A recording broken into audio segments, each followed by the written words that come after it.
कितना आया? ऐश्वर्या 28। राहुल आ गया? नहीं आया समझ में। Shrikant said to Ramya, I am twice as old as you were when I was as old as you are. ठीक है, if the sum of the present ages of Shrikant and Ramya is 42 years, what is the present age of Shrikant? तो कौन किससे क्या कह रहा है? श्रीकांत ने कहा है, राम्या से कहा है, प्रेजेंट और past. I am twice as old as you are. मैं दो गुना एज का हूं जब तुम थे, है ना, ऐसे कुछ बोल रहा है। When I was as old as you are, यानी कि अगर ये बंदा अगर ये बंदा एक्स ईयर का है ना।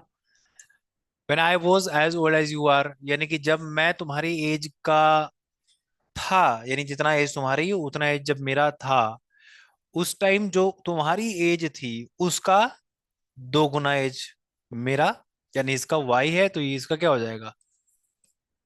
यही आएगा। बोलो ना। उसने यही तो बोला है। When I was as old as you, I am twice as old as you were when I was as old as you are. ये इक्वेशन सही बन रहा है, मैपिंग सही हो गई है, इसमें कोई किसी को डाउट है? मैं फिर से दोहरा रहा हूं। उसने कहा I am twice as old as you are, मैं तुम्हारी एज का दो गुना हूं। और कौन सी एज का? जब तुम थे। कब? When I was as old as you are, जब मैं तुम्हारी एज का था। तुम्हारी एज अगर एक्स है तो उस टाइम जब मेरी एज एक्स थी, यानी मेरी एज जब एक्स थी, और उस टाइम पे जो तुम्हारी एज थी उसका एज का मैं दोगुना हूं, यही बात कह रहे हो। क्लियर है? तो प्रेजेंट एज का जो सम है वो क्या है? 2y plus x is equal to 42 years है। क्या हम वही सेम चीज नहीं कर सकते हैं रिलेशन निकालने कि 2y - x is equal to x - y, यानी 3y is equal to 2x। हम्म, यही रिलेशन आएगा। बोलो। और पूछ क्या रहा है कि what is the present age of Srikanth? तो श्रीकांत का प्रेजेंट एज कौन सा वाला? 2y - x, यानी this minus this will be equal to this minus this. ठीक है। सो यहां पर x इज इक्वल टू, अगर हम देखें तो 2y plus x is equal to 3/2 of y, this is 42, है ना। तो 7/2 y is equal to 42। So x y is equal to, तो y 12 है, तो x कितना आएगा? अच्छा ये तो आ ही गया ना, तो कितना आएगा? 24। 24 इज द आंसर।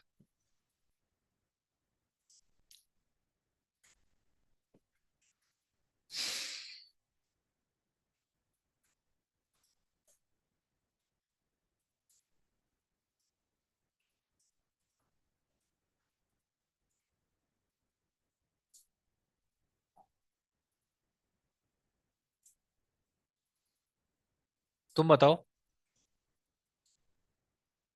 अगर मैंने इक्वेशन बनाकर इक्वेट कर दिया तब तो वही आएगा ना।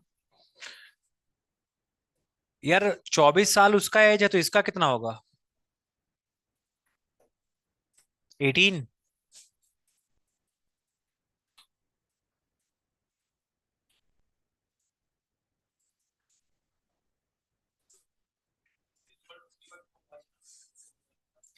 एक्स कितना आएगा यहाँ पर? छोड़ो।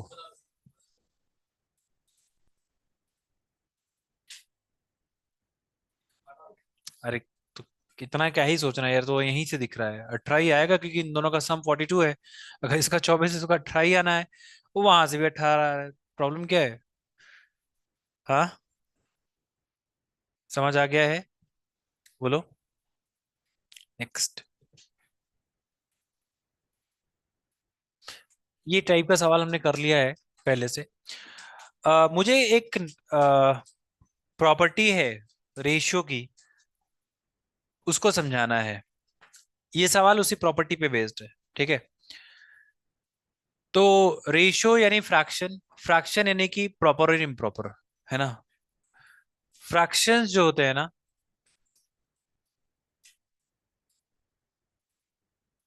एक होता है प्रॉपर और दूसरा होता है इम्प्रॉपर। प्रॉपर फ्रैक्शंस किसको कहते हैं? प्रॉपर फ्रैक्शन किसको कहते हैं? When the value of numerator is less than the value of denominator will be called proper fraction. Yes, 2 by 9. 2 by 9 is the example of a proper fraction. ठीक है? What is तो improper fraction when the value of numerator will be greater than the value of denominator, जैसे 9 by 5.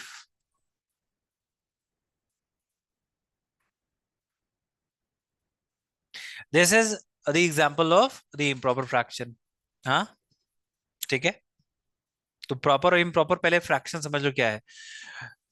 Okay, 2/5 का value कितना होता है?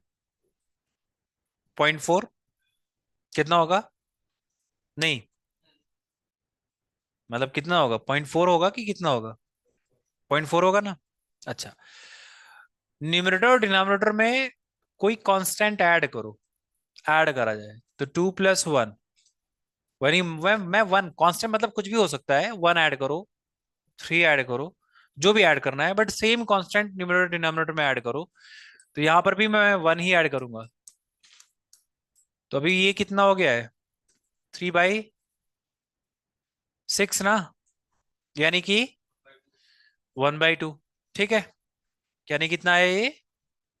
1/2। इसकी value कितनी थी और इसकी वैल्यू? 0.5। तो किसी फ्रैक्शन में जो प्रॉपर था, न्यूमरेटर और डिनोमिनेटर में कांस्टेंट ऐड कर दिया है, तो उस फ्रैक्शन की वैल्यू इंक्रीज हुई है। ठीक है, उस फ्रैक्शन की वैल्यू क्या हुई है? इंक्रीज हुई है। और अगर सेम, अगर कोई कांस्टेंट सब्ट्रैक्ट कर दिया जाए न्यूमरेटर से और डिनोमिनेटर से,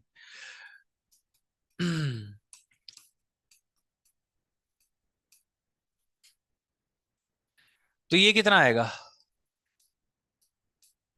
0.25।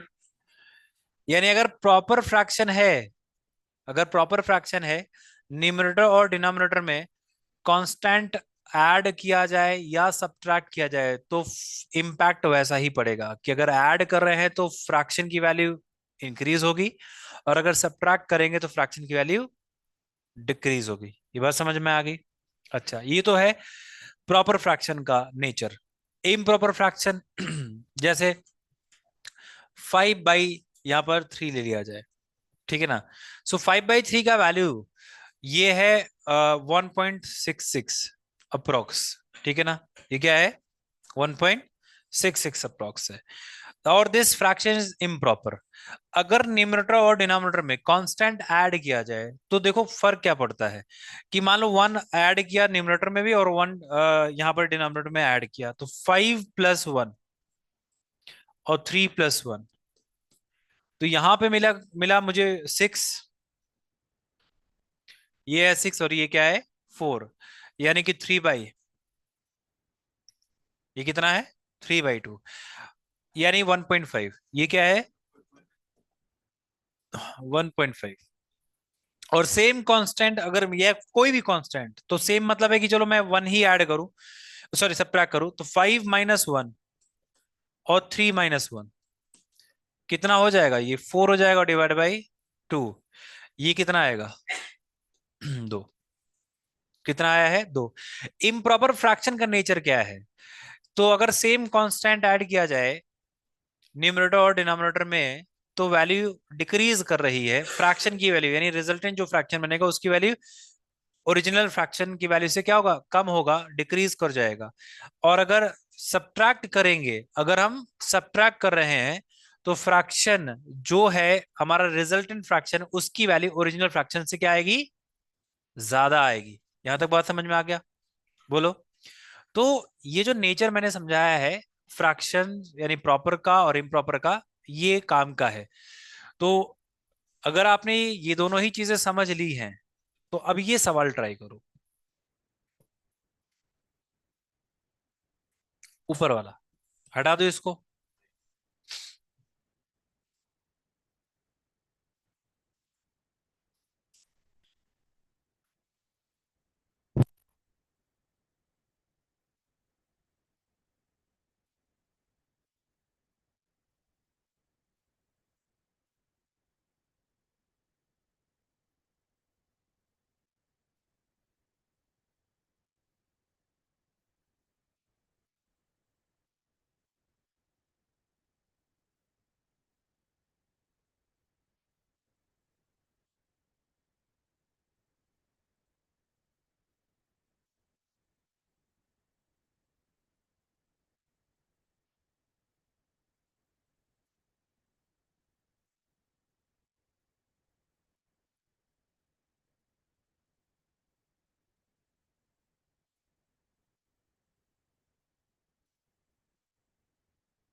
चलो देखो,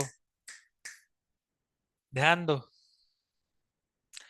5 years ago the ratio of ages of Anand and his wife कितना है, 8:7 है।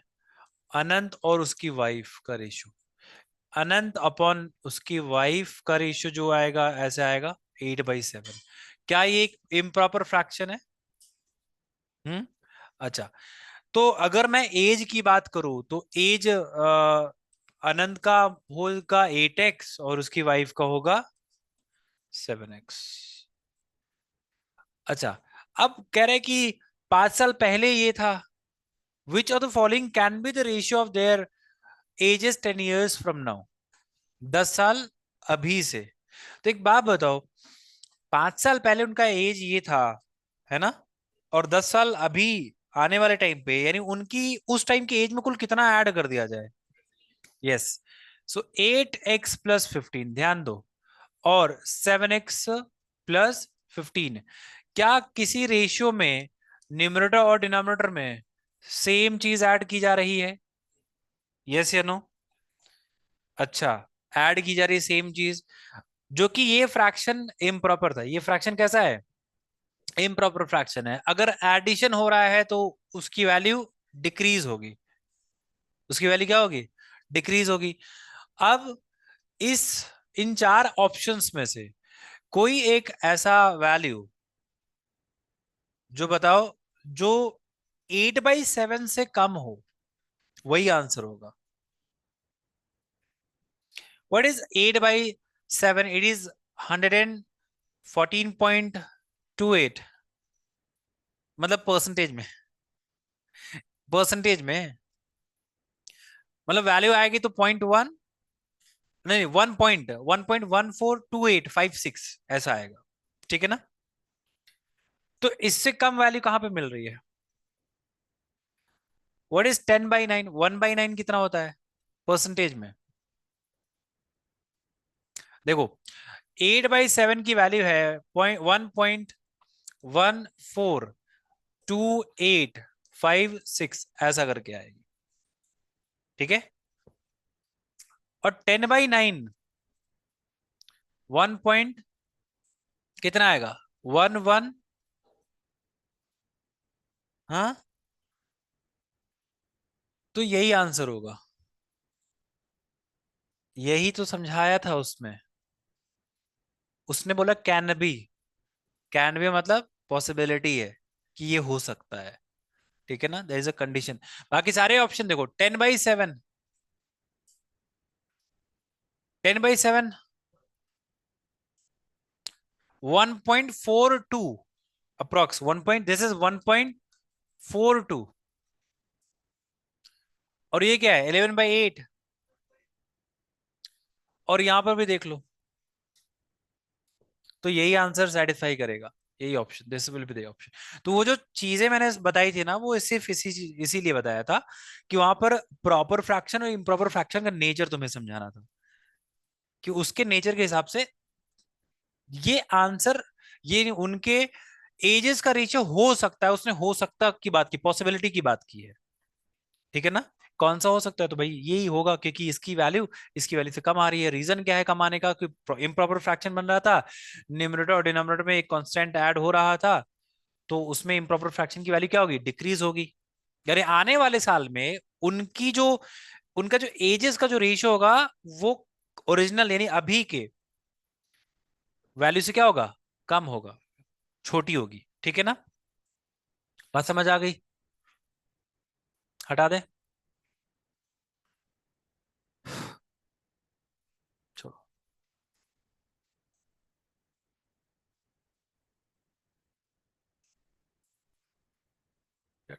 ये सॉल्व करो।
हाँ जी, आ गया।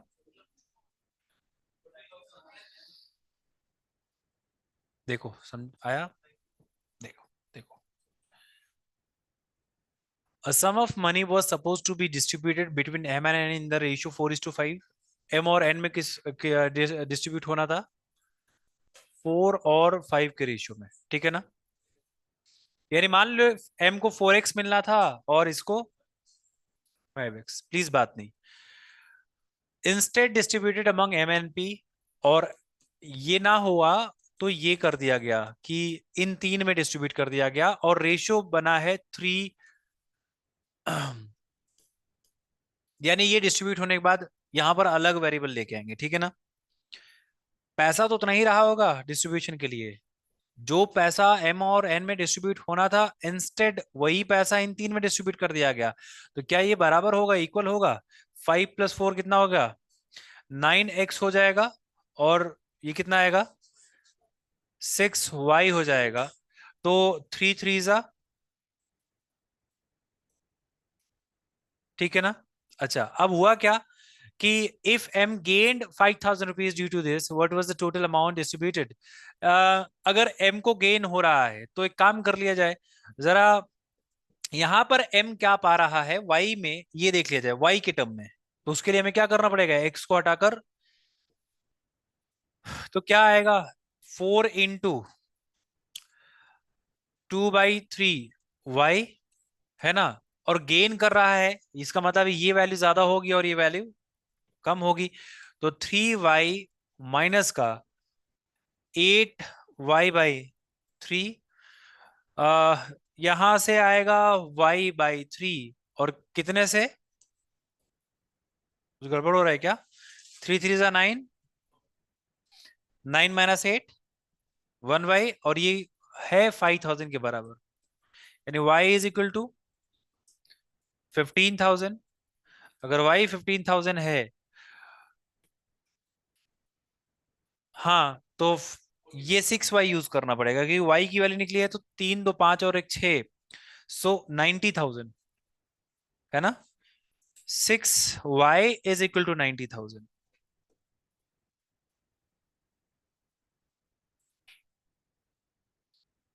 y का वैल्यू आया है तो ये वाला टोटल लेंगे, x निकालते तो ये वाला टोटल लेते। अब दोनों ही टोटल तो सेम ही है, बट अलग अलग वेरिएबल के साथ, ठीक है?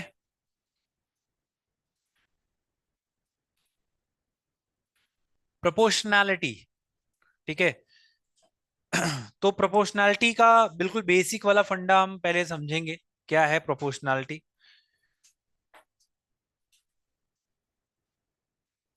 When two or more ratios are equal they are called proportional. जैसे A/B is equal to C/D। When two or more ratios are equal, they will be proportional with each other. इनको solve करना सबको आता है, A × D = B × C। लेकिन इसी चीज को प्रोपोर्शनैलिटी में लिखने के लिए हम कैसे लिखेंगे? A/B, इक्वालिटी को 4 डॉट्स दिखाएंगे, A/B एज C/D।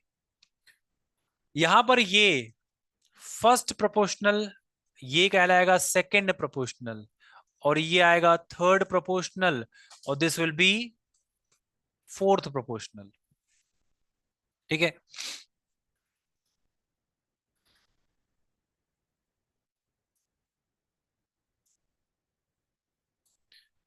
इनको एक्सट्रीम्स कहते हैं,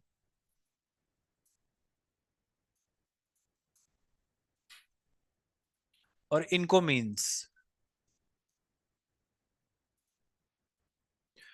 तो एक रूल बना हुआ है कि product of extremes is equal to product of means, जो तुम यहां पर पा रहे हो, ठीक है? That means A × D is equal to B × C। अच्छा, तो ऐसे प्रोपोर्शनैलिटी में जहां पर 4 वेरिएबल इन्वॉल्व हैं, इनको डिसकंटिन्यूड प्रोपोर्शन कहते हैं। इनको क्या कहते हैं? Discontinued proportion.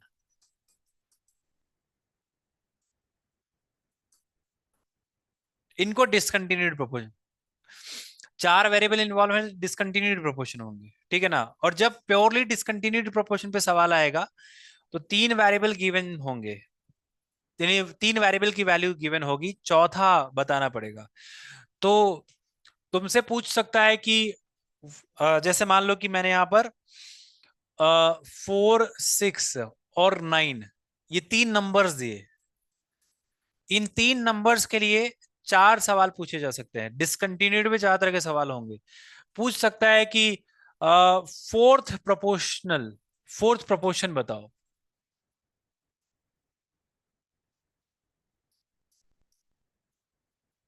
तो अगर फोर्थ प्रोपोर्शनल मैंने यहां पर मान लो लेट कर लिया, इट इज ए,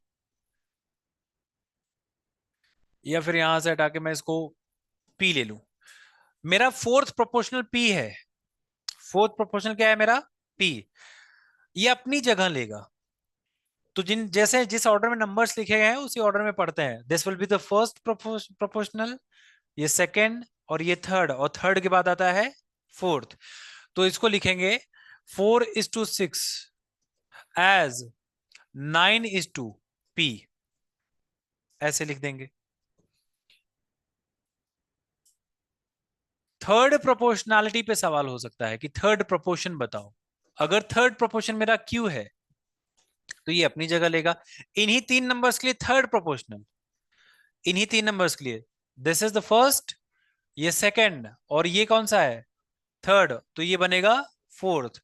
तो लिखेंगे 4:6 एज Q:9। जिस पोजीशन का प्रोपोर्शनैलिटी या प्रोपोर्शन पूछा गया है उसको उसी की जगह पे जाके रखना है बस। ठीक है ना? इन्हीं तीन नंबर्स के लिए सेकंड प्रोपोर्शन पे बात हो सकता है कि भाई सेकंड प्रोपोर्शन बताओ। सेकंड प्रोपोर्शन अगर आर ले लिया गया है तो ये अपनी जगह लेगा, तो दिस इज फर्स्ट और दिस इज सेकंड। यहां पर सेकंड लेट कर लिया है तो ये सेकंड की जगह पे जाएगा। तो 4:2 आर एज 6:9। ठीक है। और फर्स्ट प्रोपोर्शनैलिटी पे भी सवाल हो सकता है कि फर्स्ट प्रोपोर्शन बता दो। तो अगर फर्स्ट प्रोपोर्शन मेरा यहां पर के लेट कर लूं, अगर के लेट कर लो तो ये फर्स्ट प्रोपोर्शनल है, यहां पर इसको पढ़ेंगे फर्स्ट, ये सेकंड, ये थर्ड और ये फोर्थ बनेगा। तो K:4 एज 6:9, यानी इसको इस तरह से ही हम लिखते हैं सॉल्व करने के लिए। ठीक है ना?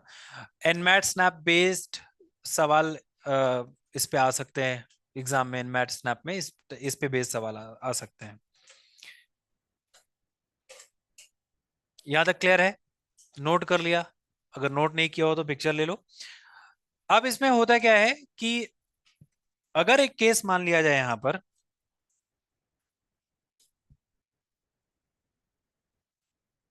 If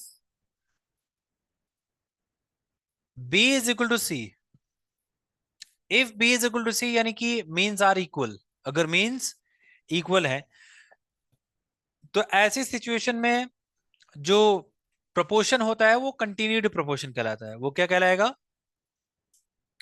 continued proportion.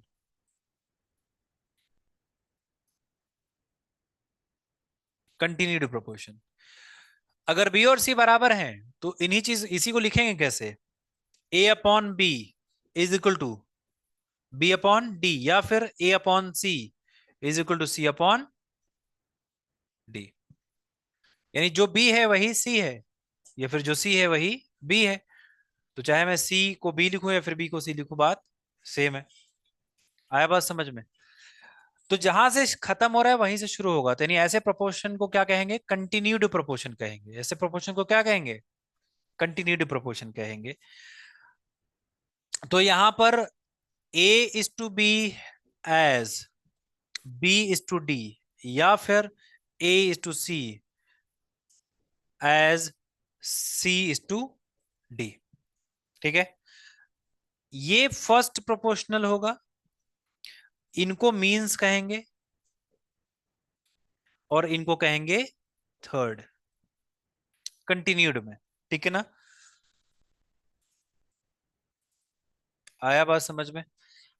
ये वाला फर्स्ट, ये बीच के दो जो इक्वल है वो मींस, और ये क्या है? थर्ड।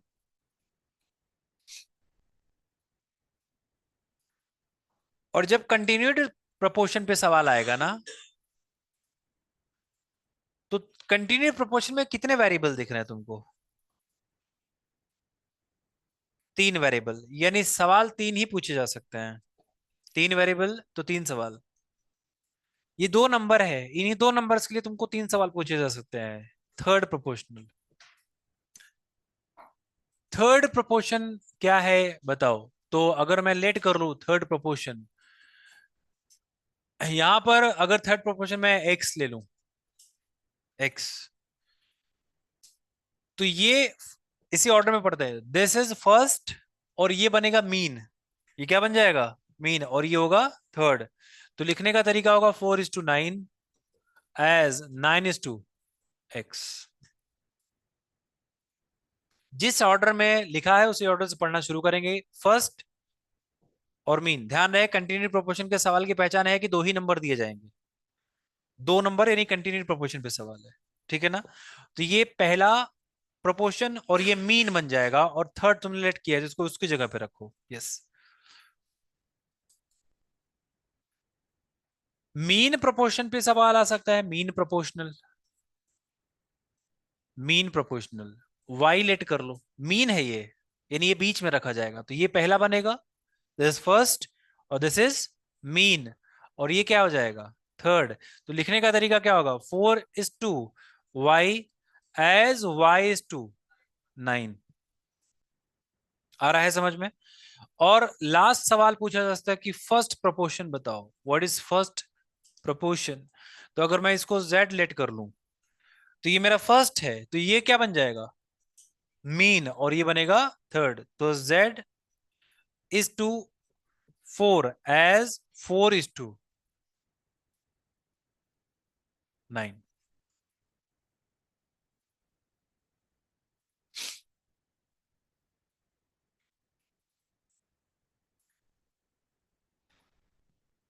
यहां तक क्लियर है?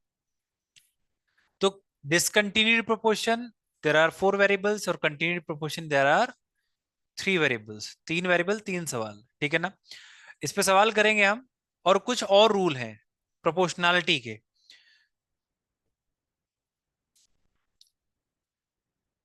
प्लीज ध्यान दो। अब जैसे प्रोपोर्शनैलिटी में बोला गया कि when two or more ratios are equal they will be called proportional. तो जैसे a upon b is equal to c upon d is equal to e upon f is equal to g upon h।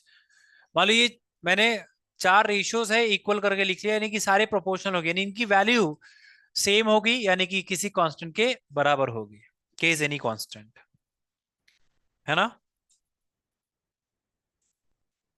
For example 1/2 is equal to 2/4 is equal to 3/6 is equal to 4/8।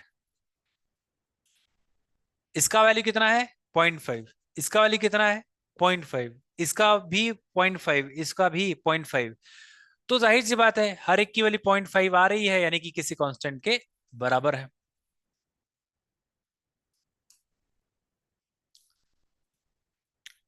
समझ आ गई बात? हाँ। तो proportionality यानी proportion, इसका मतलब equal है, बराबर है, यानी सेम रेशियो में है, इसका मतलब ये है। प्रोपोर्शनैलिटी का मतलब है कि हमेशा देखो, अगर प्रोपोर्शन है, प्रोपोर्शनैलिटी वर्ड आया है, यानी कि रेशियो सेम होगा, यानी इक्वल भी हो सकते हैं। इसका मतलब ये है। क्लियर है? आई बात समझ में? अच्छा। ठीक है।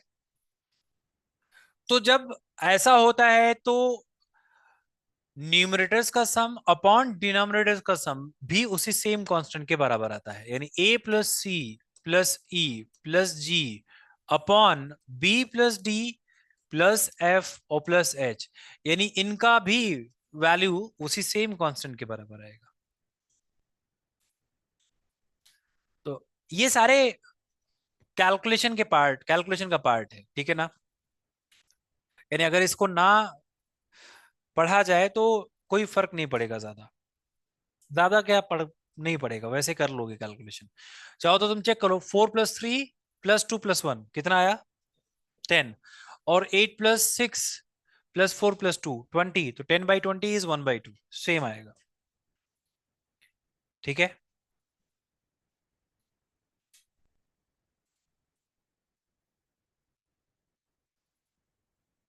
नजर क्लियर है?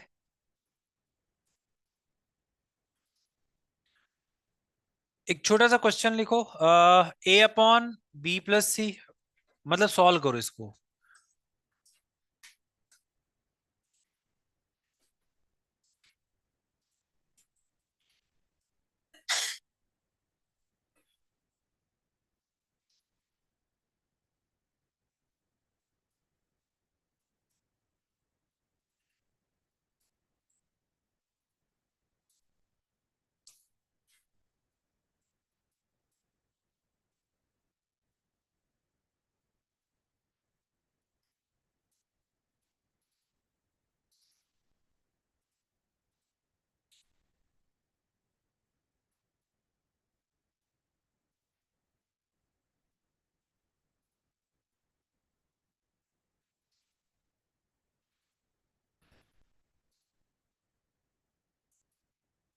आ गया?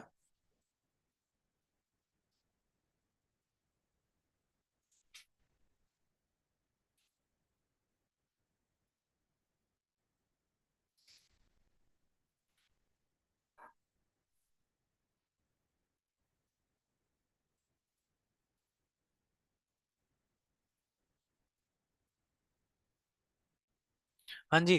तो देखा गया कि ये जो रेशियोज लिखे गए हैं ना, इसके बीच में इक्वालिटी का साइन लगा हुआ है, यानी कि प्रोपोर्शनल है। और प्रोपोर्शनलिटी का रूल क्या है कि न्यूमरेटर्स को ऐड कर दिया जाए, ए प्लस बी प्लस सी, और डिनोमिनेटर्स को भी ऐड कर दिया जाए।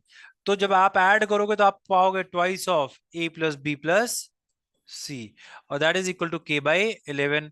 तो यहां से ये कटेगा, तो यानी 1/2। इसका मतलब है के का वैल्यू कितना आएगा? 5.5।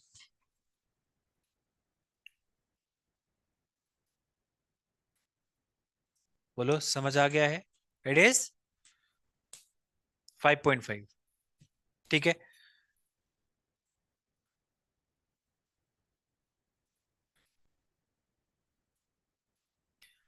एक रूल होता है कॉम्पोनेंटो डिविडेंडो, यानी अलग अलग रूल होते हैं। एक अलग से कॉम्पोनेंटो होगा, एक अलग से डिविडेंडो होगा, एक कॉम्पोनेंटो डिविडेंडो होगा।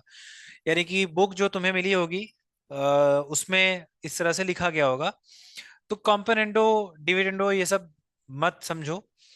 बस एक छोटी सी चीज है कॉम्पोनेंट और डिविडेंडो, वो मैं बता रहा हूँ। It is a part of calculation. जब हम बोर्ड्स एंड स्ट्रीम आगे पढ़ेंगे, ट्रेन्स पढ़ेंगे, तो उसमें इसका यूटिलाइजेशन किया जा सकता है। तो कैसे है तो समझो कि a upon B is equal to c upon d, ये मुझे दिया हुआ है। ठीक है ना? तो ए में बी ऐड कर दो और न्यूमरेटर बना दो। ठीक है? और ए को नीचे लाके बी उसमें से सब्ट्रैक्ट करके उसको डिनोमिनेटर बना दो। ठीक है? जो प्रोसेस एलएचएस से किया गया है, एलएचएस में किया गया है, वही प्रोसेस आरएचएस में कर दो। सी प्लस डी और सी माइनस डी। तो इसी चीज को ही कहते हैं कंपोनेंडो डिविडेंडो। इसी चीज को क्या कहते हैं? Componendo dividendo.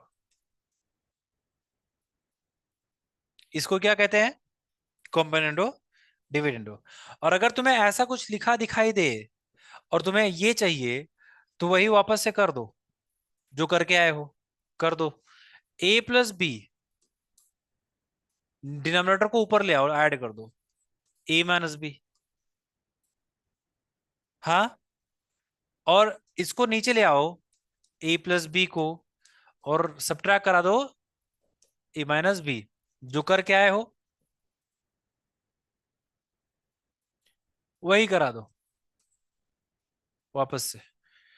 तो जो एलएचएस में हो रहा है वही आरएचएस में कराओ। C plus d, c minus d upon c plus d minus का सी माइनस डी। तो तुम देखोगे तुम्हारे पास a upon B is equal to c upon d बन के आ जाएगा।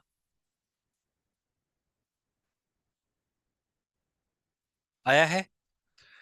देखो, प्लस का भी है माइनस का भी है, कट जाएगा, ट्वाइस ऑफ ए आ जाएगा।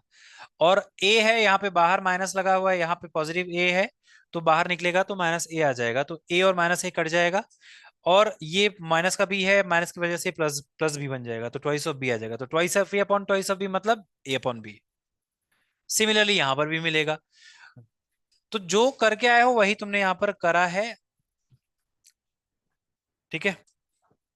अच्छा, अब कैलकुलेशन में कैसे इसका यूटिलाइजेशन कर सकते हो? बहुत सिंपल सी चीज है। P plus Q upon P minus Q ऐसे लिखा हुआ है, और ये लिखा हुआ है 11/4, ऐसे लिखा हुआ है, और तुम्हें निकालना है पी बाई क्यू। तो पक्का है, बेसिक मैथमेटिक रूल लगा दो तो ये तो क्रॉस मल्टीप्लाई करके आ जाएगा, कर ही लोगे। बट बहुत तेजी से तुम पी अपॉन क्यू लिख दो, कंपोनेंट और डिविडेंडो करके। इसको क्या लिख देंगे?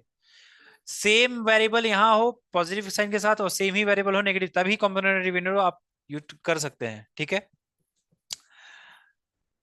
यानी ऐसा कुछ फॉर्मेट दिखेगा तब। तो यानी ये कैसे पी बाई क्यू लिखे होगे? दिस प्लस दिस न्यूमरेटर में रखा, और दिस माइनस दिस डिनोमिनेटर में, तो पी बाई क्यू मिलेगा। सिमिलर प्रोसेस यहां पर भी होना चाहिए, सेम प्रोसेस। 11/4, सॉरी 11+4 अपॉन 11-4, तो कितना आएगा? 15 अपॉन यही आ जाएगा। और चाहे तो उसको क्रॉस मल्टीप्लाई करके सॉल्व करोगे तो भी आंसर वही आएगा। तो ऐसे में तुम्हारा आंसर बहुत तेजी से आ जाएगा, कैलकुलेशन बहुत फास्ट हो जाएगा बस। मेरी बात समझ आ रही है?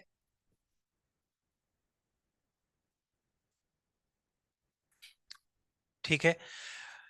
तो बस ये रूल ही तुम्हें जानना था। एक तो कंपोनेंट डिविडेंड वाला, प्रोपोर्शनैलिटी समझ गए हो, कंटिन्यू डिसकंटिन्यूड समझ गए हो, अब उस पे सवाल सॉल्व करेंगे। ठीक है,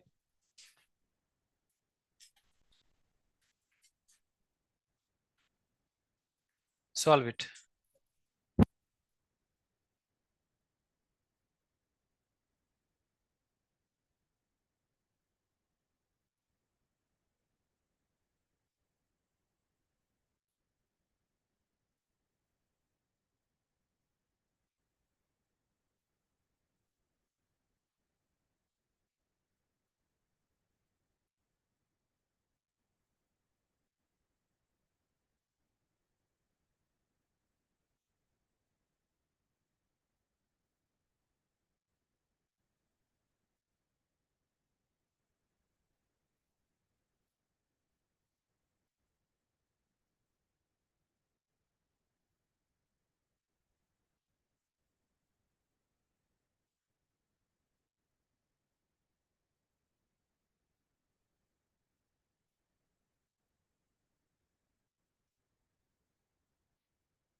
डन।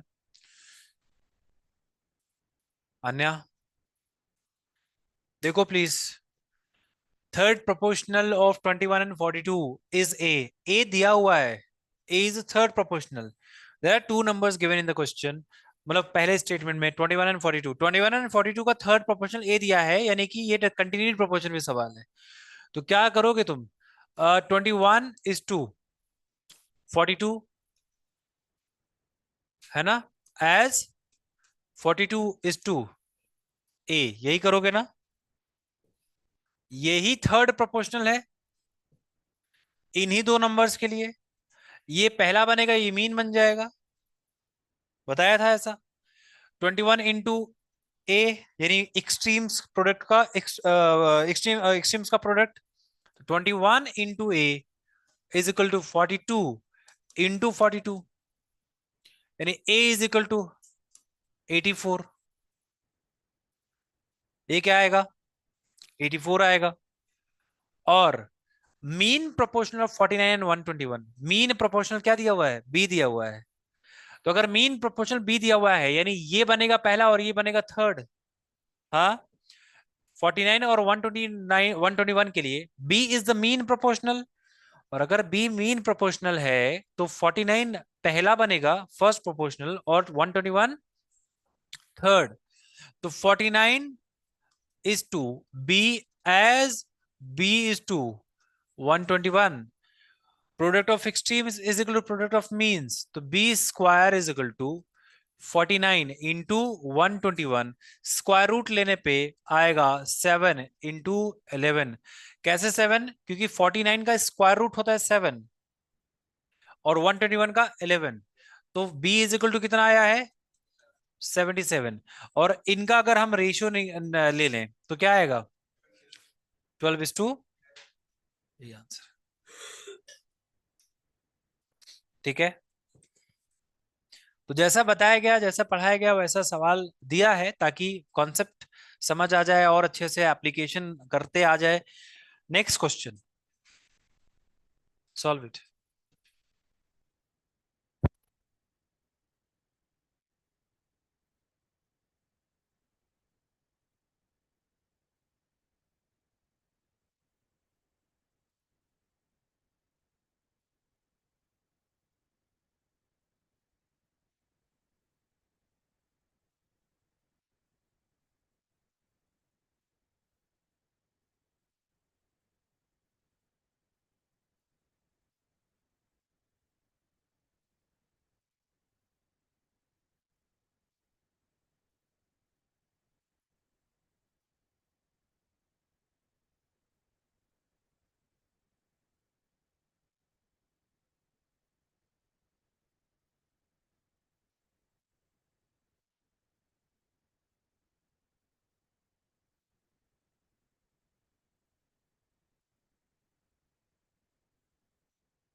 4n आ गया, देखो सभी का आया है।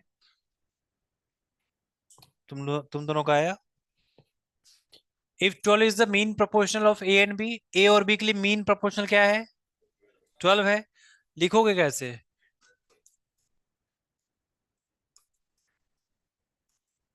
ऐसा, तो ए इंटू बी, अभी छोड़ दो इसको। अब जहां पे जैसे आगे कुछ नहीं दिख रहा है उसको छोड़ो, आगे वाला पार्ट देख लो कि क्या है। 324 is the third proportion of a and b, तो a will be the first, b mean होगा।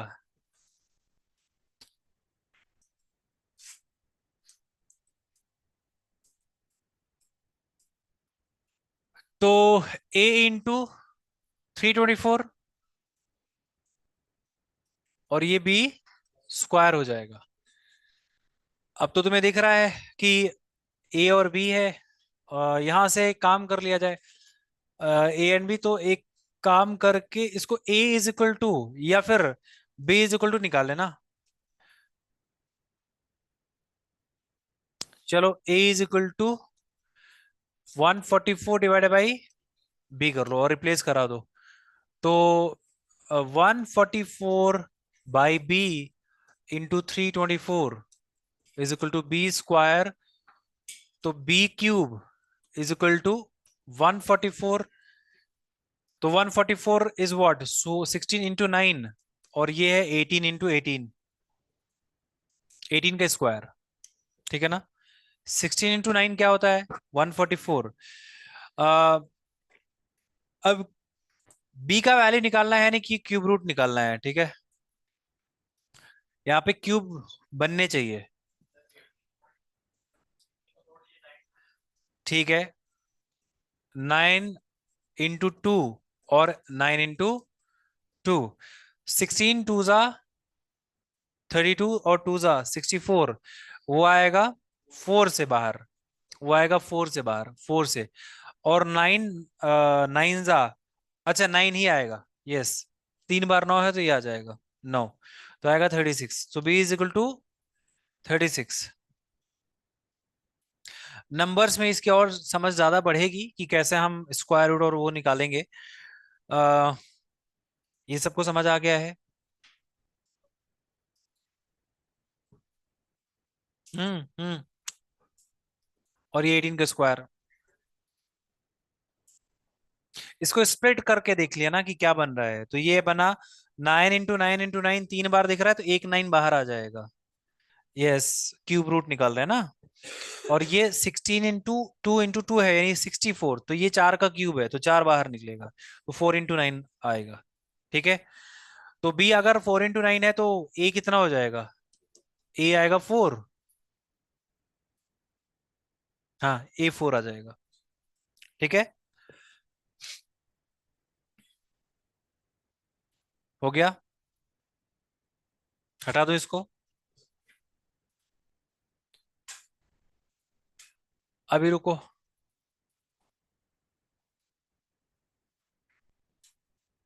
प्रोपोर्शनैलिटी में आगे डायरेक्ट प्रोपोर्शन और इनवर्स प्रोपोर्शन।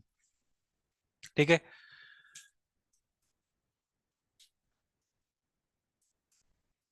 डायरेक्ट प्रोपोर्शन बोलूं या फिर डायरेक्ट वेरिएशन, बात सेम है। तो डायरेक्ट वेरिएशन या फिर प्रोपोर्शन।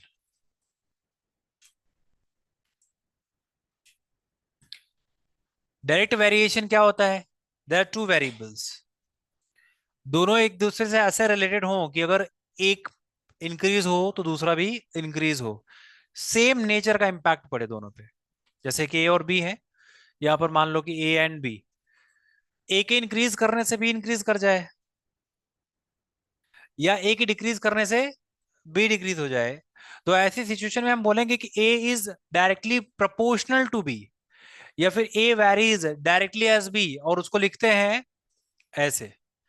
ये जो आप देख रहे हो ना अल्फा, ये यहां पर वेरिएशन का साइन है। ये बता रहा है कि ए और बी वैरी करेंगे और डायरेक्टली वैरी करेंगे। ठीक है ना, क्लियर है। तो वेरिएशन का साइन हटाने से इक्वालिटी का साइन लगता है और एक के मल्टीप्लाई किया जाता है बी में। ठीक है ना, जहां पर के के बारे में बताया जाता है कि ये कोई कांस्टेंट है, एनी कांस्टेंट।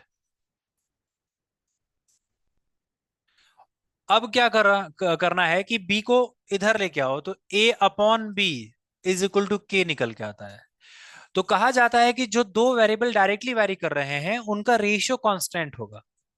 उनका रेशियो क्या होगा, कांस्टेंट। इस चीज को ध्यान रखना है, उनका रेशियो क्या होगा, कांस्टेंट होगा। एक छोटा सा एग्जांपल लिया जाए, प्राइस इनटू क्वांटिटी एक्सपेंडिचर के बराबर होता है। किसके बराबर होता है, एक्सपेंडिचर के बराबर। तो मान लो कि तुमने 40 रुपीज पर केजी के हिसाब से तुमने 4 किलोग्राम शुगर खरीदी, कितना लग गया तुम्हारा पैसा, 160 रुपए।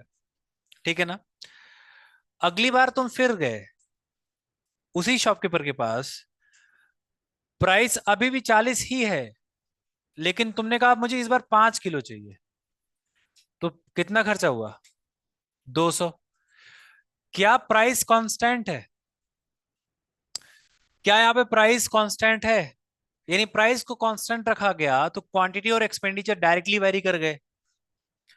यानी क्वांटिटी को इंक्रीज कराया गया तो एक्सपेंडिचर भी इंक्रीज करेगा, since price is constant. Clear है?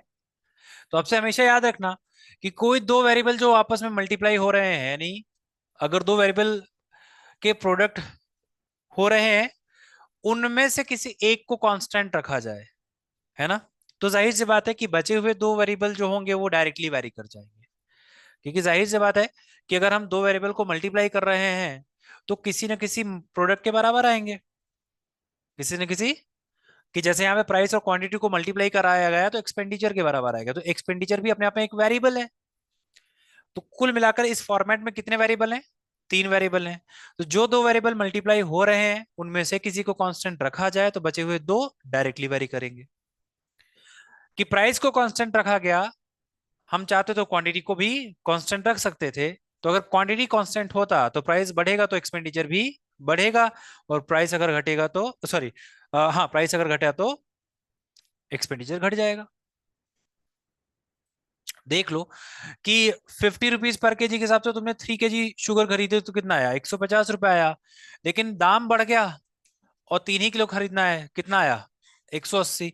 तो यहां पर क्वांटिटी को कांस्टेंट रखा गया है, तो प्राइस के इंक्रीज करने से एक्सपेंडिचर इंक्रीज होता है। आई बात समझ में?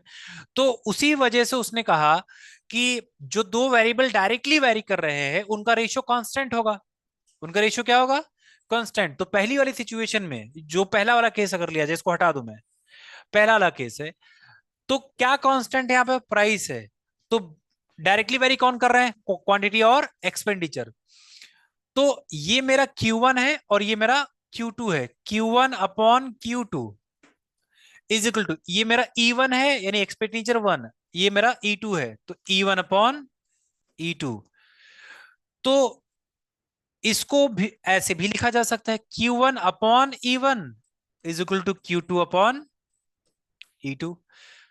देखो, तो जो दो वेरिएबल यानी क्वांटिटी और एक्सपेंडिचर डायरेक्टली वैरी कर रहे थे तो उनका रेशियो ही क्या है? कांस्टेंट है। उनका रेशियो ही क्या है? कांस्टेंट है।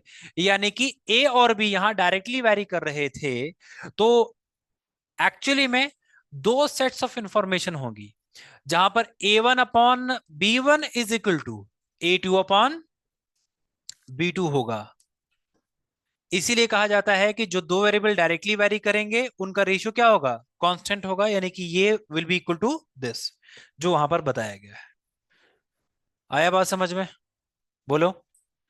यानी डायरेक्टली वेरिएशन के केस में हमें उन्हीं दो वेरिएबल के रेशियोज को इक्वेट करना है, यानी प्रोपोर्शनल रखना है, जो डायरेक्टली वैरी कर रहे हैं, बस। मैं वैसे नहीं पढ़ाने वाला, शायद तुमने पहले से डायरेक्टली वेरिएशन वाला या इनवर्स वेरिएशन समझा है कि पहले के निकालो, फिर के की वैल्यू जाके सब्स्टिट्यूट, वो सब नहीं करना है। बस अपने दिमाग में क्या रखना है कि जो दो वेरिएबल डायरेक्टली वेरी कर रहे हैं उनके रेशियो को क्या करना है। यानी there will be two sets of information, A1 होगा B1 होगा, तो यानी A1/B1 will be equal to A2/B2 ही करना है। क्लियर है? एक एग्जांपल इस पे सवाल कर ही लेते हैं। पहले तुम ट्राई करो ये सवाल, try this question.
Kawal.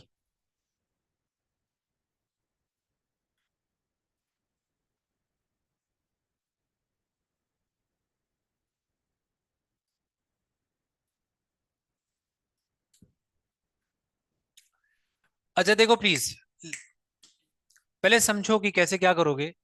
P varies directly as the cube of Q। लिख लो, पहले पहले एक रिलेशन लिखो, इस रिलेशन को लिखो। P varies directly as the cube of Q, लिख लिया। ये रिलेशन गिवन है, यानी P और Q डायरेक्टली वैरी कर रहे हैं। There are two sets, there will be two sets of information, P1 upon Q1 का क्यूब, यानी P और Q का जो रेशियो होगा वो क्या होगा, कांस्टेंट रखना पड़ेगा, is equal to P2 upon Q2 का क्यूब होगा, यहां पर क्यूब ऑफ Q2। मैंने यही तो कहा है कि जो दो वेरिएबल डायरेक्टली वैरी करेंगे उनका रेशियो क्या करोगे, कांस्टेंट रखोगे। किससे कांस्टेंट रखेंगे, तो फर्स्ट इंफॉर्मेशन को दूसरी इंफॉर्मेशन से इक्वेट करना है। क्या है फर्स्ट इंफॉर्मेशन, कह रहा है कि when Q is 3, P is, तो यानी P1 इज 108, P1 क्या है 108 है, P1 इज 108, और Q क्या होगा उस सिचुएशन में 3, और 3 का क्यूब, ठीक है ना, is equal to, if when P is 864, यानी P2, यस P2 इज 864, तो हमें बताना है Q, यानी उस सिचुएशन में Q क्या होगा, तो Q2 और ये क्यूब डाल दो यहां पर, ठीक है। 27 थ्री जा, नहीं, फोर जा। अच्छा ये 8 टाइम्स जा रहा है, 8 टाइम्स जा रहा है, या 8 टाइम्स जा रहा है, तो ये भी 8 टाइम्स, 8 टाइम्स पहले करो, उसका क्यूब निकाल लो। नहीं समझा, अरे सुनो ना, प्रोपोर्शनैलिटी अभी पढ़ाया है। ये अगर 8 गुना हो रहा है, देखो जरा, 108 में 8 मल्टीप्लाई कर दो तो कितना आएगा, 864 आएगा। 27 में 8 मल्टीप्लाई कर देंगे तो ये Q2 क्यूब के इक्वल होगा। किसके इक्वल होगा, Q2 क्यूब के इक्वल होगा, और क्यूब रूट निकालना है। 8 इज अ क्यूब ऑफ 2, और 27 is a cube of 3, 3 to 6, यानी Q2 will be equal to, और Q2 मतलब Q।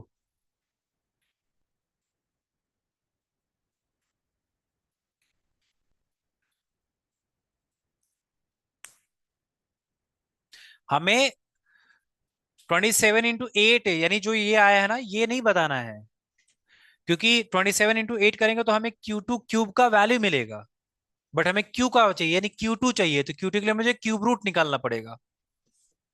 आगे बात समझ में, कोई डाउट है।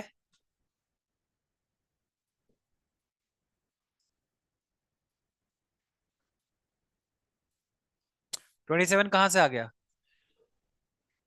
3 का क्यूब होता है ना।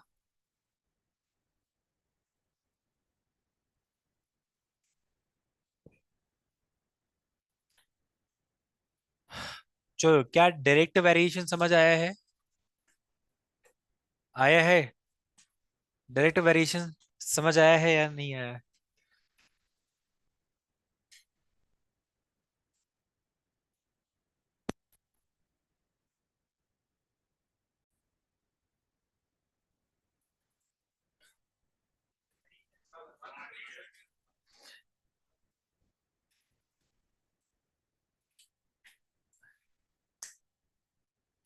इनवर्स वेरिएशन, सेकंड है inverse variation.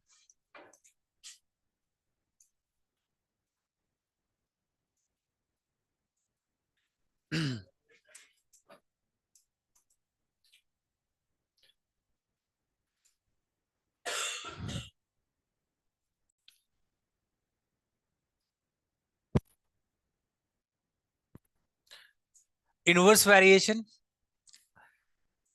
There are two variables A and B, A के इंक्रीज करने से बी डिक्रीज हो जाए, या फिर ए डिक्रीज हो और बी इंक्रीज हो जाए, ऐसी सिचुएशन में कहा जाता है कि यहां पर ये दोनों वेरिएबल इनवर्सली वैरी करेंगे, और उसको लिखते हैं A varies inversely as B. है ना? ए वैरीज इनवर्सली, इनवर्स मतलब one upon something, A varies inversely as B. तो वेरिएशन का साइन हटाओ तो ए इज इक्वल टू एक कांस्टेंट मल्टीप्लाई करना पड़ेगा और one upon B. Cross multiply कराओ तो A into B is equal to K. अच्छा, ये के क्या है? एनी कांस्टेंट, ठीक है ना? तो यहां पर क्या निकला कि जो दो वेरिएबल इनवर्सली रिलेटेड थे उनका प्रोडक्ट क्या है? कांस्टेंट है। तो ऐसे में भी तुम्हें दो सेट्स ऑफ इंफॉर्मेशन मिलेंगे और वो होंगे A one into B one is equal to A two into B two, ठीक है ना?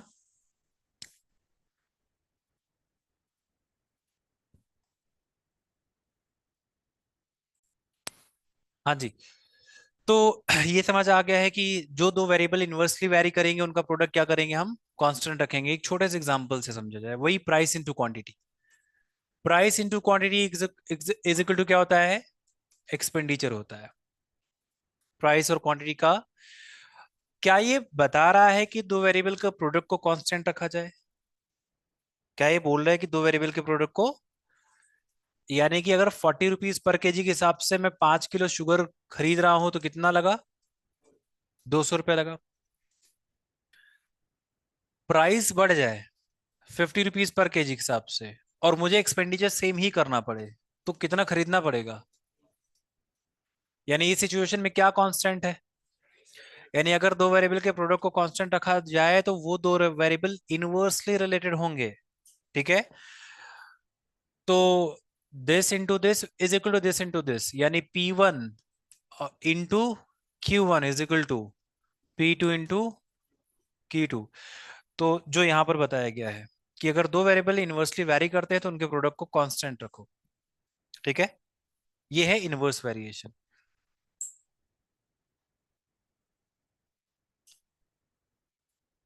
हाँ, सॉल्व इट।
प्रोडक्ट क्या होगा? देखो ध्यान से कि यहां पर लिखा होता है कि P varies inversely with the square of Q, तो मैंने रिलेशन लिख लिया। रिलेशन लिखने के बाद यहाँ पर पी और क्यू जो इनवर्सली वैरी कर रहे हैं इनके प्रोडक्ट को क्या करना है? कांस्टेंट रखना है। तो लिखो दो सेट्स ऑफ इंफॉर्मेशन है, P one into Q one square is equal to P two into Q two square. तो इफ पी इज 64 और तो क्यू क्या है? 4। तो 64 ये है और क्यू है 4, 4 का स्क्वायर। उसके बाद what is the value of P when Q is 8? तो P2 निकालना है और Q यहाँ पर 8 है, तो ये यहाँ से कैंसिल आउट हो जाएगा और P2 का वैल्यू कितना आ जाएगा? 16 आ जाएगा। यानी कि जो वैल्यू पूछ रहा है वो क्या आ जाएगा यहाँ पर? 16, ठीक है? ये तक बात समझ में आ गई है?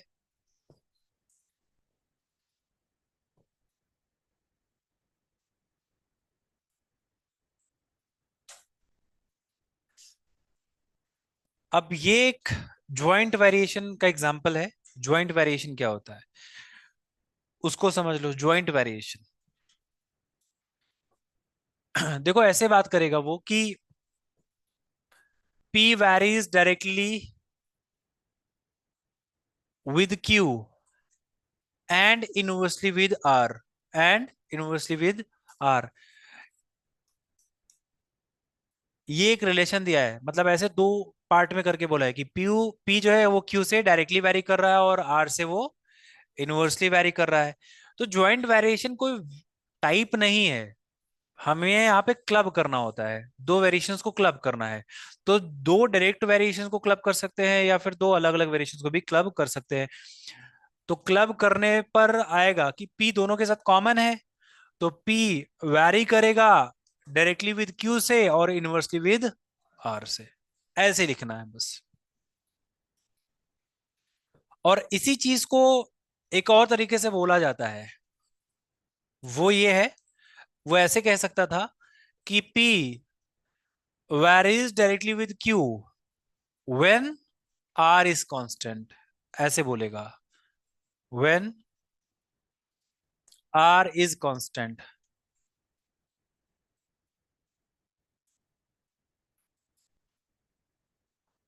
और दूसरे में बोलेगा इंफॉर्मेशन पे P varies inversely with R when, yes, when Q is constant।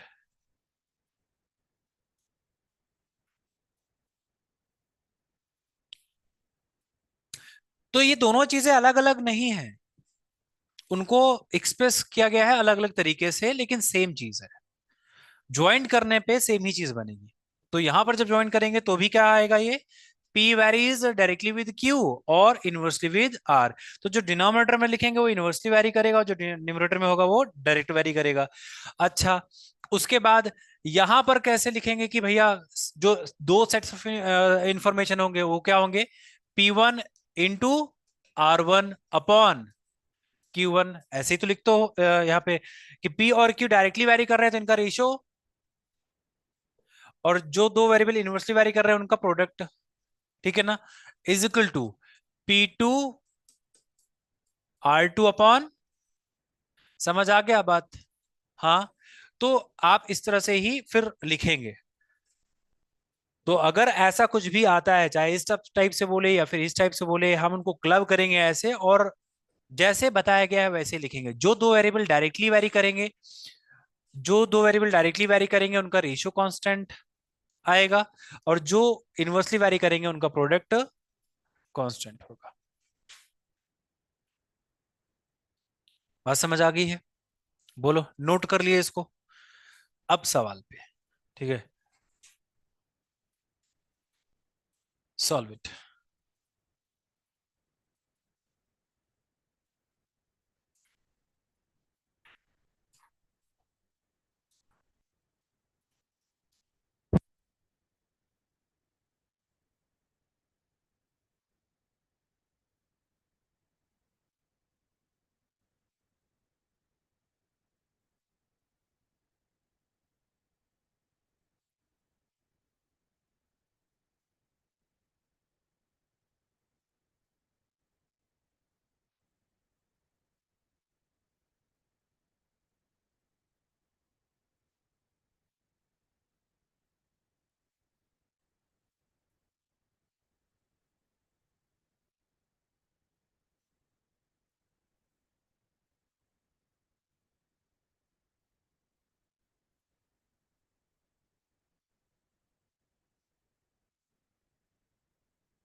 या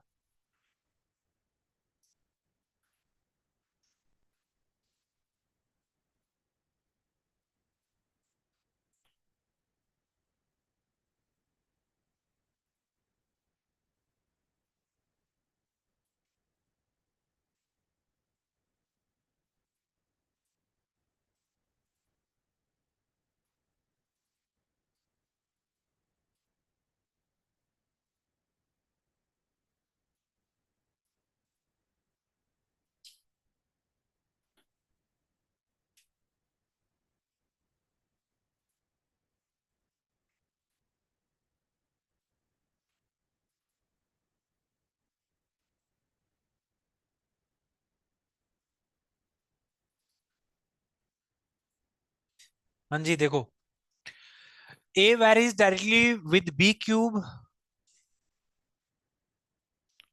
when C is constant.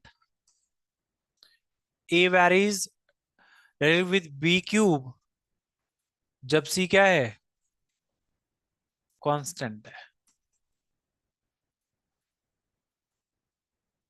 And inversely with C square, यानी A इनवर्सली वैरी करेगा किससे, C के स्क्वायर से, जब B कांस्टेंट होगा, यानी बी में कोई चेंज ना होगा तब ये ऐसा कुछ होगा. ठीक है, तो अगर इन दोनों को क्लब करें तो A varies with cube of B upon with square of C, यही है. और इसको जब हम प्रॉपर लिखेंगे इक्वेट करा के, there are two sets of information, तो A1 C1 स्क्वायर है ना, और B1 cube is equal to A2 C2 square upon B2 cube, ये लिख दो. अब देखो A1 क्या दिया है, तो B दिया है 15, C दिया है 30 और A है 1200. तो 1200 और C कितना दिया हुआ है 30, तो 30 × 30, और C सॉरी B दिया हुआ है 15, तो 15 × 15 और पूछ क्या रहा है, find A when B is 10. तो A2 बताना है, और C दिया हुआ है 20, 20 × 20 और डिवाइडेड बाई 10 × 10 ये मल्टीप्लीकेशन करना है, तो क्या आएगा, A2 आएगा, सारा सॉल्व करने के बाद 800 आएगा. ठीक है, A2 इज इक्वल टू,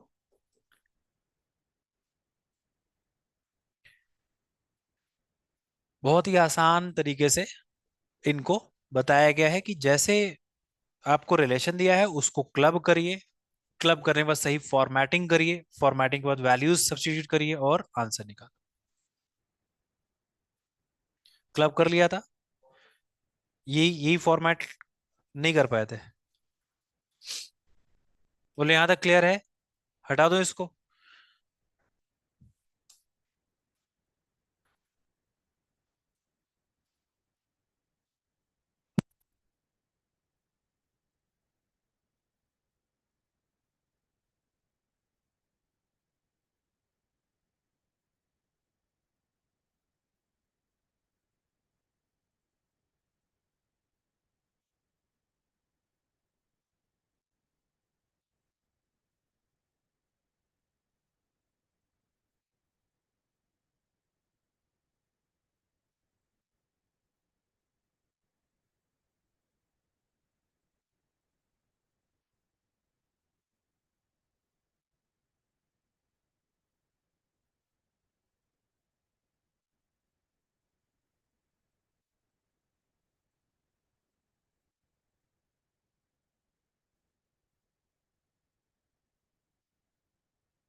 सुनो, लिखा?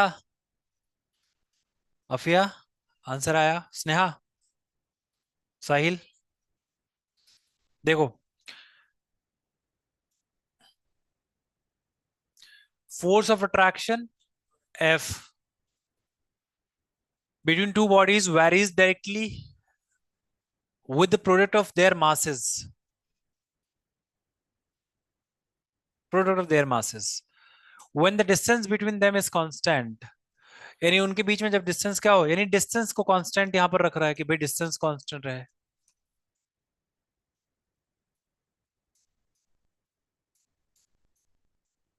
लिख लिया। And varies inversely with the square of the distance, यानी फोर्स ऑफ अट्रैक्शन ही उनके बीच में जो डिस्टेंस है उससे कैसे कर रहा है, वैरी इनवर्सली वैरी कर रहा है with the square of the distance, with square of distance ये वाला, when product of their masses is constant, when product of their masses is constant, है ना? इनको क्लब करके मिलेगा क्या? प्रोडक्ट ऑफ मासेस और अपॉन डी स्क्वायर, बोले ना, यही आएगा। F1 D1 स्क्वायर अपॉन ये, और F2 D2 square upon, okay. The force of attraction between two bodies whose product of masses is 128, यानी PM1 क्या है? 128, तो 128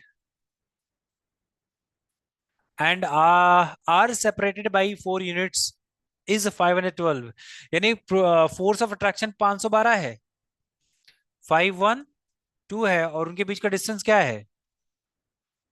4 स्क्वायर हो जाएगा, है ना? If the product of the masses changes to 64, यानी 128 से कितना आ जाता है? 64 आ जाता है ना? And distance between them becomes 8 units, यानी 8 स्क्वायर हो जाएगा ये। The force of attraction between them, यानी F2, तो यहां से ये कट जाएगा, बोलो। और F2 बताओ जल्दी से, कौन सा? यस, 4 टाइम्स 64 आ जाएगा।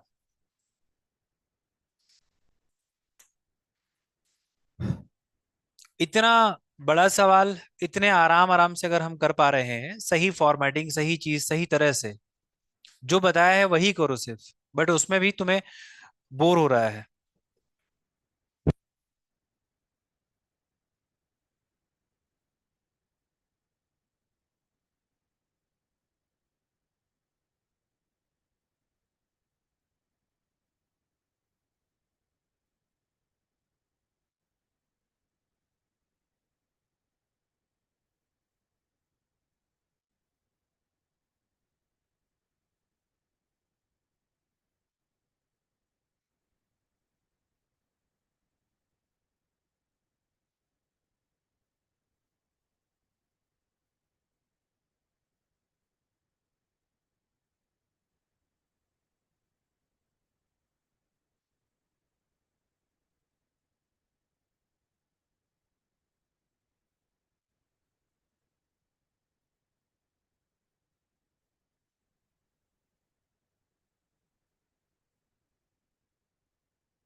Solve it.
हो गया। परमीत, क्या है आंसर?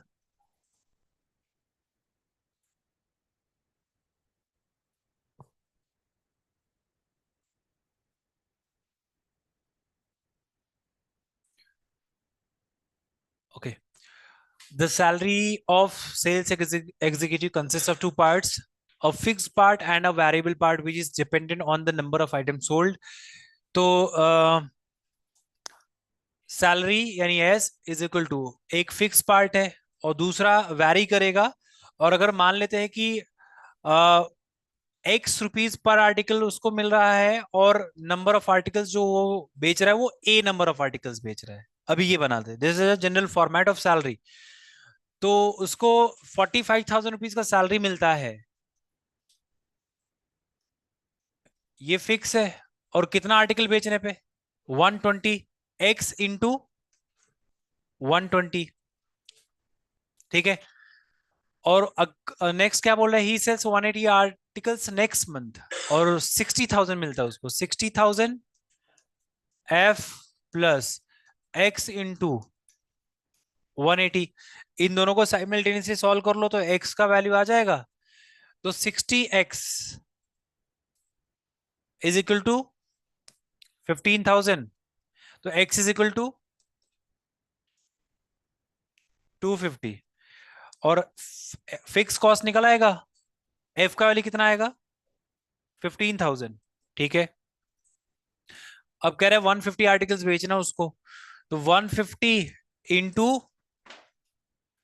250 और प्लस का 15,000, कितना आ जाएगा? 52,005। ओके।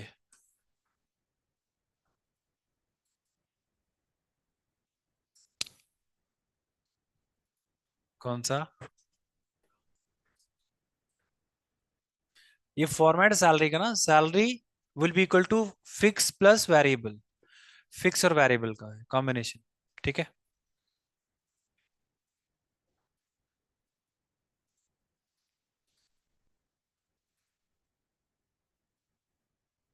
एलिगेशन।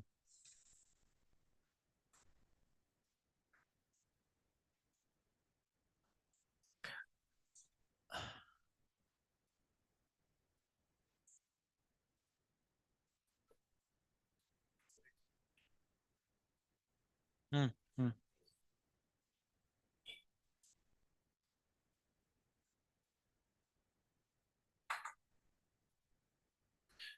ये सॉल्व करो।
हो गया।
अन्य आया answer. A precious stone fell down and broke into three pieces. Please ध्यान दो। Whose weights are in the ratio 3:4:5, यानी 3, 4 और 5 के रेशियो में है ब्रेक होने के बाद। The value of the stone is directly proportional to the square of its weight. किसी भी स्टोन का जो वेट वैल्यू आएगा वो एक्चुअली डायरेक्टली प्रोपोर्शनल होगा स्क्वायर ऑफ इट्स वेट। ठीक है ना। अच्छा, तो एक तो सबसे पहले ओरिजिनल जो स्टोन रहा होगा, जो बिल्कुल ओरिजिनल रहा होगा, ब्रेक होके 3 पार्ट में डिवाइड होता है। तो एक पार्ट मान लेते हैं W1 का है, एक पार्ट है W2 का, और एक पार्ट है, और इनको मिला लिया जाए तो हमें ये ओरिजिनल वाला मिल जाता है। ठीक है ना। तो अगर इसका 3x वेट है, इसका 4x वेट है, और इसका 5x वेट है, तो इसका वेट क्या रहा होगा ओरिजिनल का? 12x रहा होगा। आ रहा है बात समझ में? 12x इसका है, इसका 3x, इसका 4x, और इसका 5x है। यहाँ तक बात समझ में आई? अब इस फॉर्मूले से हम हर एक स्टोन का वैल्यू निकाल सकते हैं, लेकिन ये वेरिएशन हटाना पड़ेगा। वेरिएशन हटाओगे तो v इज इक्वल टू के इंटू डब्ल्यू स्क्वायर आ जाएगा, कांस्टेंट आ जाएगा। अब इससे वैल्यू निकाल सकते हैं। ठीक है ना, वैल्यू निकालते हैं। तो हर एक स्टोन का वैल्यू निकाला जाए। अब देखो, अगर मैं ओरिजिनल स्टोन का वैल्यू निकालना चाहो तो 12x रखना पड़ेगा डब्ल्यू में। कितना आ जाएगा? 144 x स्क्वायर के आ जाएगा। आ रहा है बात समझ में? और अगर मुझे इस वाले स्टोन का वैल्यू निकालना है तो डब्ल्यू में रखना पड़ेगा क्या? 3x रखना पड़ेगा। तो 9 x स्क्वायर के आ जाएगा। हाँ, इसका 16 x स्क्वायर के आ जाएगा, और इसका 25 x स्क्वायर के आ जाएगा। अब आगे क्या बोल रहा है ये देख लो। If the value of the original stone is 57600, यानी कि ये इक्वल होगा उसके। हाँ, करते हैं। तो 144 x स्क्वायर के इज इक्वल टू 57600, और 144 से डिवाइड करते हैं तो x स्क्वायर के सिर्फ निकालो अभी। तो कितना आएगा? 400 आएगा। 400 आएगा। यहां पर छोड़ दो, अभी इसको बाद में यूटिलाइज करेंगे। ठीक है ना। अच्छा, so what is the loss due to the breakage? Loss है। लॉस कैसे निकालेंगे? टोटल ओरिजिनल का जो ओरिजिनल स्टोन का जो वैल्यू था, उसमें से अभी जो 3 स्टोन आए हैं उनका वैल्यू सब्ट्रैक्ट कर दिया जाए। तो 144, मैं लॉस देख रहा हूं कि लॉस क्या आएगा। 144 x स्क्वायर के माइनस का 9, 16 और 25 कितना आएगा? 50 x स्क्वायर के आ जाएगा। तो मुझे क्या मिलेगा यहां पर? Loss is equal to 94 x square के मिलेगा, और एक्स स्क्वायर के का वैल्यू क्या दिया है? 400। तो loss will be equal to 94 × 400।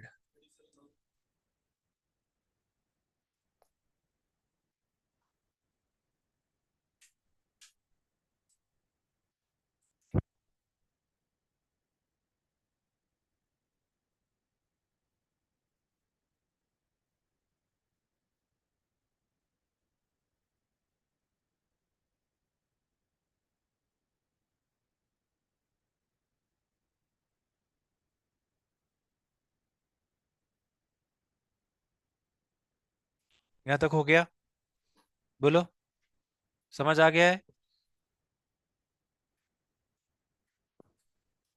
चल बेटा।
हो गया।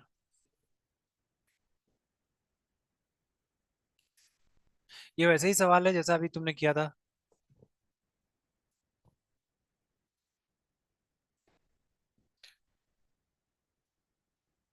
Precious stone had fallen and broken into two pieces, whose weights are in the ratio 2:3. The value of the stone directly proportional to the square of the weight.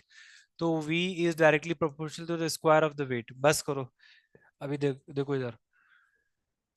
तो value is equal to K into W square. और उसने कहा है कि the value of the stone before breaking 26,000। Finally loss. अच्छा, तो अब दो है, एक तो ओरिजिनल वाला है और दो और हैं जो ब्रेक होके मिलता है। तो ये आएगा 2x और ये आएगा 3x, ये आएगा 5x, ठीक है ना? तो वैल्यू निकालने के लिए हम क्या करेंगे फिर? 5x तो 25 x स्क्वायर के, और ये आएगा 4x स्क्वायर के, और ये 9x स्क्वायर।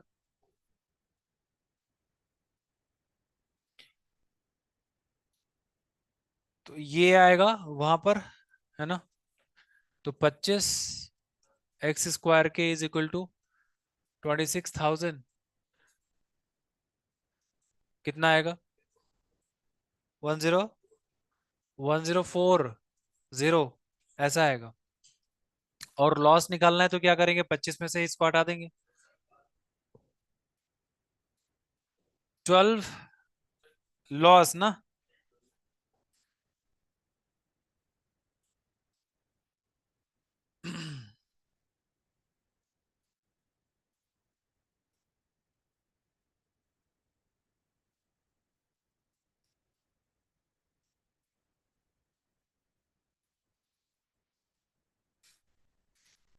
तो लॉस आया है तुम्हारा 12 x स्क्वायर के, तो that means 12 into 1040।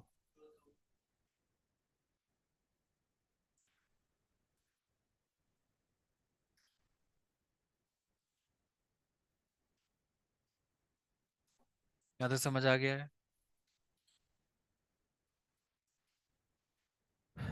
Okay guys, thank you so much for this, for today.